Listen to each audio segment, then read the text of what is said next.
Avec 615 000 visiteurs, le Salon de l'agriculture a renoué avec les fréquentations d'avant la Covid. Retour sur cette grande fête de la première ferme de France qui a fermé ses portes de Saint-Mars, porte de Versailles, en compagnie notamment de Savoyards. La Haute-Savoie, comme la Savoie, sont des départements touristiques et avec des produits d'exception. On tire vers l'exception, que ce soit aussi bien dans nos stations que dans nos produits.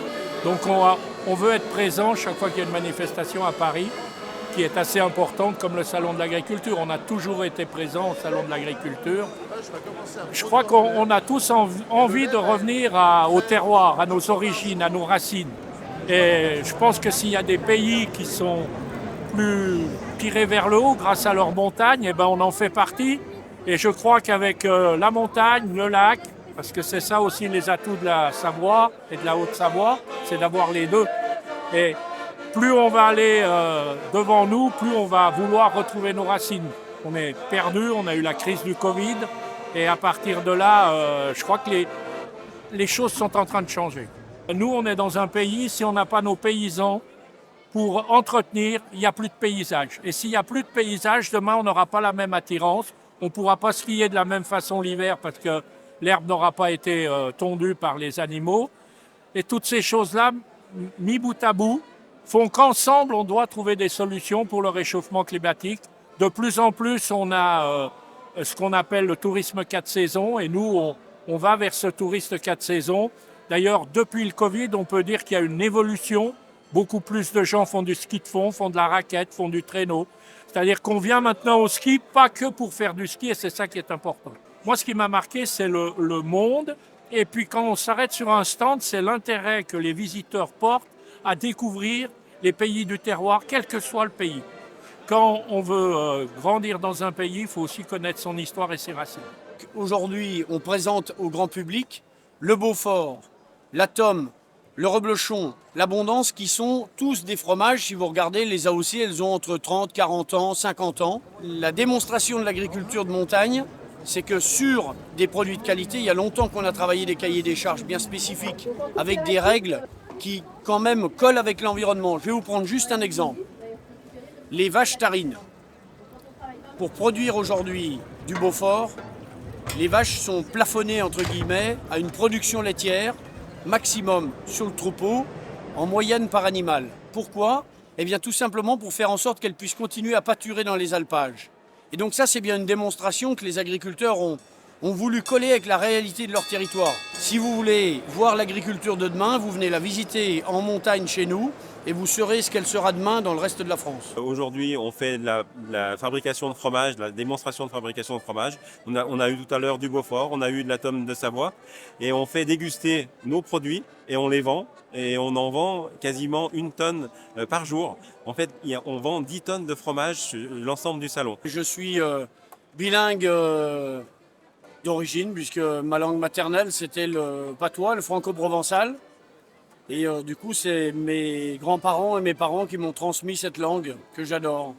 On l'emploie encore dans nos petits villages avec les personnes qui l'ont encore entendue ou pratiquée. Alors c'est vrai que malheureusement, elle se perd, surtout dans nos territoires en Haute-Savoie où on est un territoire qui attire beaucoup de populations extérieures. Mais l'intérêt, c'est de faire en sorte que ce patrimoine culturel puisse être au moins conservé pour certaines choses. Et notamment, on le retrouve, ce patrimoine, dans la toponymie. Ce qui veut dire qu'on a des noms de rues, des noms de lieux qui sont emblématiques de notre langue. Une mouille, c'est un endroit où il y a une zone humide. La Lavonnière, c'était un endroit où on cultivait de l'avoine. Donc tous ces éléments-là sont intéressants dans la cartographie et dans les noms de rues. Moi, j'avais appris, par exemple, le corbeau, le renard en patois. Et puis, c'était un petit côté savoureux qui n'était pas une traduction littérale parce qu'on lui donnait une connotation attachée au territoire, mais qui commençait comme ça. Maître Corbet était venu sparti sur le son vent dont Viopomi. La tactique du gendarme. C'est d'être toujours là quand on ne l'attend pas. La tactique du gendarme. L'atelier Comtal, c'est une entreprise familiale et artisanale située dans les Ardennes, donc à 20 km de Rethel, dans un petit village qui s'appelle Banneuil-Recouvrance. Entreprise familiale et artisanale, donc c'est-à-dire qu'il va de la ferme à la fourchette, c'est-à-dire qu'on produit, on est agriculteur, on produit la graine, dont le sarrasin et la lentille verte. On a un moulin à meule de pierre qui permet d'écraser le sarrasin et les lentilles vertes, et on va jusqu'au bout. C'est-à-dire qu'on a créé une biscuiterie en décembre 2019, en famille toujours. On va venir transformer ces deux farines que sont le sarrasin et la lentille verte, et on en fait des biscuits apéritifs, des biscuits sucrés, et des biscuits qui sortent de l'ordinaire, puisqu'on fait des cuillères à croquer et des tasses à croquer qui sont des être garnies pour faire des apéritifs dînatoires, déjeunatoires, des cocktails, voilà, plein de choses pour s'éclater en cuisine en étant très simple. La forme, en fait, il fallait qu'on trouve une forme qui soit pratique, une forme qui soit originale, voire même on est dans le secteur pas très loin du champagne, on pourrait même penser, c'est une cuillère à croquer, mais on peut même penser à une forme de bouteille. Voilà, l'idée c'est de mettre quelque chose et de garnir à l'intérieur et de faire quelque chose de très sympathique, qui soit simple, qui soit croustillant, qui apporte plein de saveurs. Et voilà, donc on a trouvé la cuillère à croquer et la tasse à croquer qui est une autre version, mais qui va être plus pour des cafés gourmands revisités. Le Grand Est est déjà une grande région naturelle composée de trois anciens territoires, la Champagne-Ardenne, la Lorraine et l'Alsace, qui ont des spécificités remarquables, qui font du Grand Est la deuxième région agricole de France, déjà. Et il y a une particularité aussi, et c'est la seule région qui est comme ça, c'est que nous sommes en amont de grands fleuves européens, en amont du Rhône, en amont du Rhin, en amont de la Meuse, en amont de la Moselle et en amont de la Seine. Donc ça nous oblige déjà, si je prends un seul exemple, la Meuse qui nous traverse, poursuit, après le Grand Est se poursuit en Belgique. Et l'année dernière, à l'occasion des inondations, suite à des pluies tombées sur le Grand Est, c'était dramatiquement 11 morts à Liège, par exemple. Et il y a entre 10 et 12 millions de Belges et de Hollandais qui comptent sur l'eau de la Meuse pour leur eau potable. Donc ça nous oblige qualitativement. Autre sujet, les grandes nappes rhénanes, la nappe du Rhin, la nappe des Grétrias sous la Lorraine et la nappe de la Crée sont les plus grandes nappes d'Europe. C'est pareil, autant sur le plan qualitatif que quantitatif. Et Dieu si c'est un sujet, la sécheresse et la quantité en ce moment.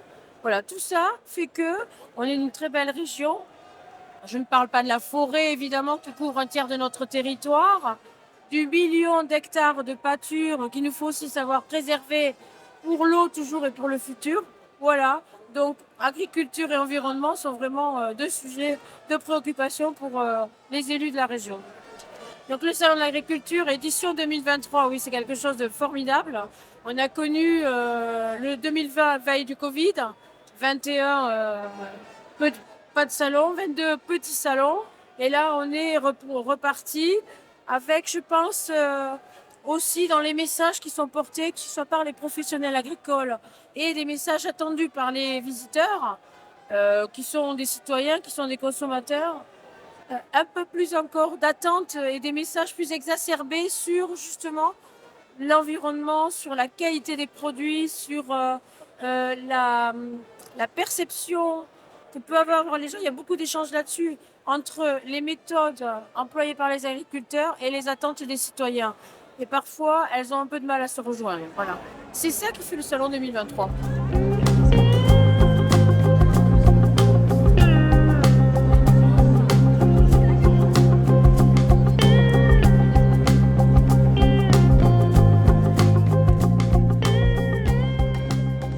Quand on est au salon, on fait déguster des fromages, on fait déguster des vins. Dans le hall 3, on montre des animaux. Par contre, on a un collectif pour organiser toute cette présence. Et en fait, moi, je suis la petite main du collectif. Donc, c'est très organisationnel, mais c'est aussi l'animation de ce collectif. On fait en sorte que tout le monde soit d'accord. Donc, on met les fromages de Savoie, les vins de Savoie, l'agence Savoie-Mont-Blanc, la chambre d'agriculture Savoie-Mont-Blanc, les races de vaches. Et on associe nos élus départementaux. On les met d'abord d'accord et ensuite on met en œuvre. Et ça, c'est mon rôle. C'est pas simple, mais le collectif permet des échanges, permet une ouverture et donc on s'ennuie pas en fait. Moi, j'ai pour habitude de venir avant l'ouverture du salon finir l'installation. Et donc là, ce moment où On revoit ses amis quand il n'y a encore pas tout le public. C'est assez magique.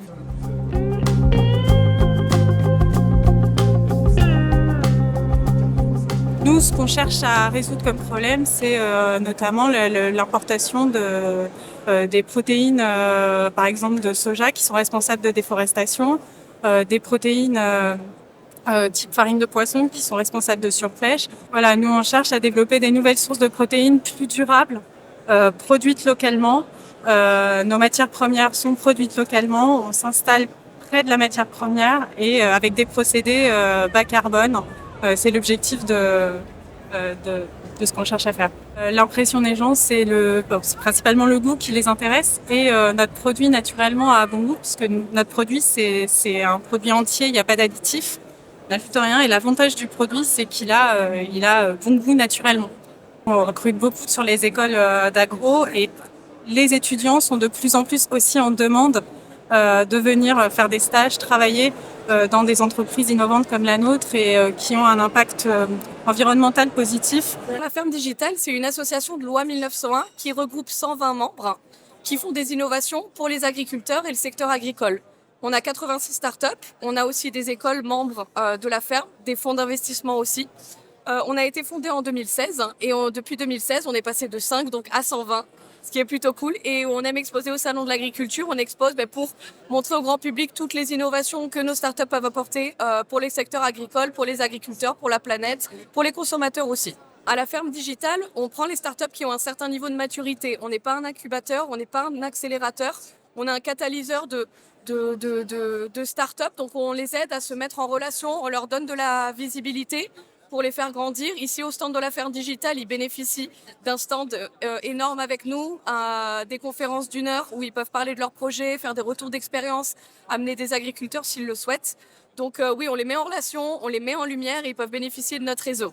Il y a beaucoup de fermes qui ne vont pas être prises parce que le secteur est plus attractif, les jeunes n'ont plus envie de travailler trop longtemps, de s'éreinter, de ne pas voir leur famille. Donc on essaye, avec les nouvelles technologies, de pouvoir leur faire gagner du temps, de l'argent, et déléguer des tâches qui sont peut-être un peu trop chronophages. J'ai goûté les insectes de notre stand, mais on est allé aussi au hall 3 pour goûter les spécialités. Je ne peux pas vous les citer, mais moi j'adore et on est bien au salon d'agriculture, du vin, du bon fromage, de la bonne charcuterie, des belles personnes, des belles bêtes. Voilà. Et les dom-toms, n'oublions pas, parce que ça aussi c'est très très bon. Voilà, on est en repérage. En repérage pour l'année prochaine.